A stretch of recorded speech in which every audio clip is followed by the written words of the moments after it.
नमस्कार, आप देख रहे हैं संस्कृति टीवी। दुनिया के सभी धर्मों का मूल है और हिंदू धर्म में भगवान शिव को मृत्युलोक का देवता माना गया है। भगवान शिव अजन्मे माने जाते हैं। ऐसा कहा जाता है कि उनका ना तो कोई आरंभ हुआ है और ना ही अंत होगा, इसीलिए वो अवतार न होकर साक्षात ईश्वर हैं। पौराणिक कथाओं के अनुसार कैलाश पर्वत को भगवान शंकर का निवास स्थान माना जाता है। लोगों का मानना है कि कैलाश पर्वत पर भगवान शिव अपने परिवार के साथ रहते हैं। इसके अलावा कैलाश पर्वत की चोटियों के बीच स्थित झील को मानसरोवर झील के नाम से जाना जाता है। कैलाश पर्वत को दुनिया के सबसे रहस्यमयी पर्वतों में से एक माना जाता है। चलिए आपको बताते हैं कैलाश पर्वत से जुड़े 9 रोचक तथ्य। 4 महान नदियों का उद्गम। कैलाश पर्वत 4 महान नदियों सिंध, ब्रह्मपुत्र, सतलुज और कर्णालिया घाघरा का उद्गम स्थल है। इसके अलावा इसकी चोटियों के बीच 2 झील स्थित है। पहला झील मानसरोवर झील, जो दुनिया में सबसे ऊंचाई पर स्थित शुद्ध पानी की सबसे बड़ी झीलों में से एक है और इसका आकार सूर्य के समान है। दूसरा झील राक्षस झील, जो दुनिया में सबसे ऊंचाई पर स्थित खारे पानी की सबसे बड़ी झीलों में से एक है और इसका आकार चंद्रमा के समान है। मानसरोवर झील में नहाने से पापों से मुक्ति। यदि आप कैलाश पर्वत की यात्रा करते हैं तो मानसरोवर झील में स्नान करने का सबसे उपयुक्त समय प्रातः 3 बजे से 5 बजे का है, जिसे ब्रह्म मुहूर्त के नाम से जाना जाता है। ऐसा माना जाता है कि इस समय देवता भी स्नान करने के लिए इस झील पर आते हैं। हिंदू पौराणिक कथाओं में इस बात का भी उल्लेख किया गया है कि मानसरोवर झील में पवित्र डुबकी लगाने से पिछले 7 जन्मों के सभी पाप मिट जाते हैं। मानसरोवर झील के पिघलने पर मृदंग की आवाज आती है।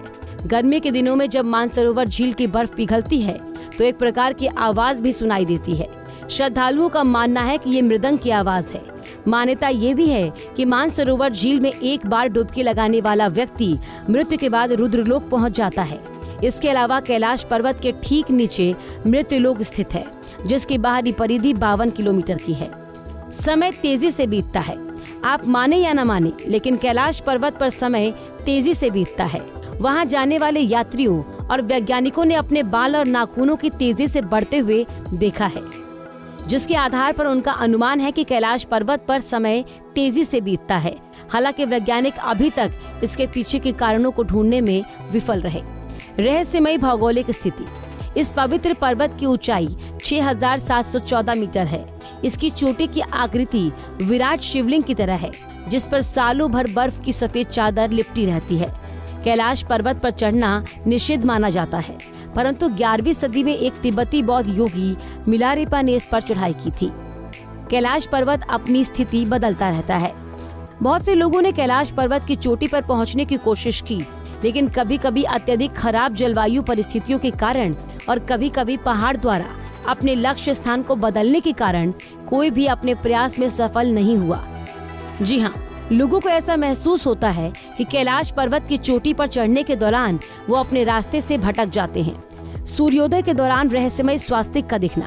कैलाश पर्वत के ठंडे पहाड़ों पर जब सूर्योदय के समय सूर्य की किरणें पड़ती हैं, तो विशाल स्वास्तिक की आकृति बनती है, जिसे देखकर ऐसा लगता है कि भगवान सूर्य भगवान शिव को श्रद्धांजलि दे रहे हैं। कैलाश पर्वत से ओम की ध्वनि प्रतिध्वनित होती है। कैलाश पर्वत को ओम पर्वत के रूप में भी जाना जाता है। तीर्थयात्रियों का कहना है कि कैलाश पर्वत पर पहुंचने पर ओम की आवाज सुनाई पड़ती है। इसके अलावा तीर्थयात्रियों का ये भी कहना है कि भगवान शिव के निवास स्थान के रूप में प्रसिद्ध इस स्थान पर एक अद्भुत शांति की अनुभूति होती है। चारों ओर एक अलौकिक शक्ति। कैलाश पर्वत और उसके आसपास के वातावरण पर अध्ययन कर रहे वैज्ञानिक जार निकोलाई रोमनोव और उनकी टीम ने तिब्बत के मंदिरों में धर्म गुरुओं से मुलाकात की थी। उन धर्म गुरुओं ने बताया कि कैलाश पर्वत के चारों ओर एक अलौकिक शक्ति का प्रवाह है, जिसमें तपस्वी आज भी आध्यात्मिक गुरुओं के साथ टेलीपैथी संपर्क करते हैं। दोस्तों, उम्मीद है आपको हमारी ये जानकारी पसंद आई होगी।